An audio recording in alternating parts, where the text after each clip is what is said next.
Back when I was in school in the dark ages, we had something called a morgue file, which is a physical file in those days that we put ideas into. If I was looking through a magazine and I said, oh, that's a really neat layout, I might take a picture of that. I might take the page out of the magazine and put it in my morgue file.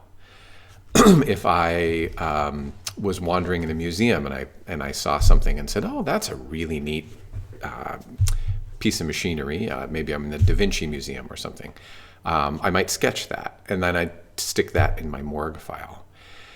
The idea of the morgue file is to create a place for you to collect ideas that inspired you or things that you thought were interesting, whether that's a color scheme, a design for something, the way somebody joined pieces together for a carpenter, bits of code, things that inspire you for the kinds of projects that you were interested in doing.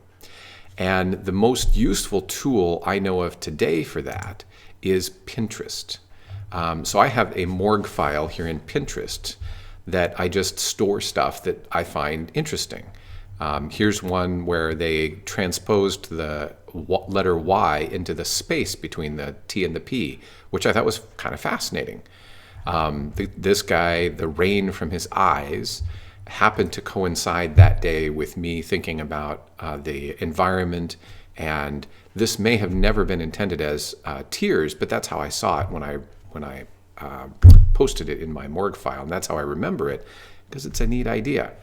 And so on and so forth. Everything that's in here is something that I saved because I looked at it and said, oh, that's a neat idea. I like that concept, or I like that piece of that concept that I see there, and I want to remember it.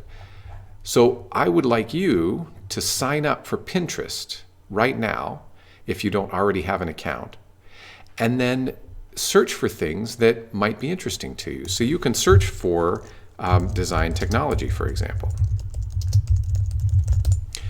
and you'll come up with stuff. Now, maybe this stuff is not inspiring to you. Maybe what you're interested in are graphic designs from the Bauhaus time period. And here's a whole bunch of Bauhaus-inspired graphic design. Which ones are interesting to you? This one looks a lot like some of Google's material today. Maybe that's where they got their inspiration. What do you find inspiring? So once you've signed up for your account on Pinterest, then I want you to find at least 10 to 12 things to add to it. And ideally, try to find them in multiple different areas. So don't go here to this one inspiration and find 10 to 12 right now for this. Try to find at least a couple different kinds of things that are inspiring to you and add them to your morgue file. As we go through the semester, and you see things that are interesting, maybe in a post that I've left for you for one of the daily jobs, just something to look at, and you say, oh, that's actually really interesting. Right-click that and save it to your Pinterest. There is a plugin for Chrome that you can get that will add Pinterest to things that you pull up so that you can automatically save the pictures to Pinterest if that's something that you find very useful, as I have. So start your inspiration file today.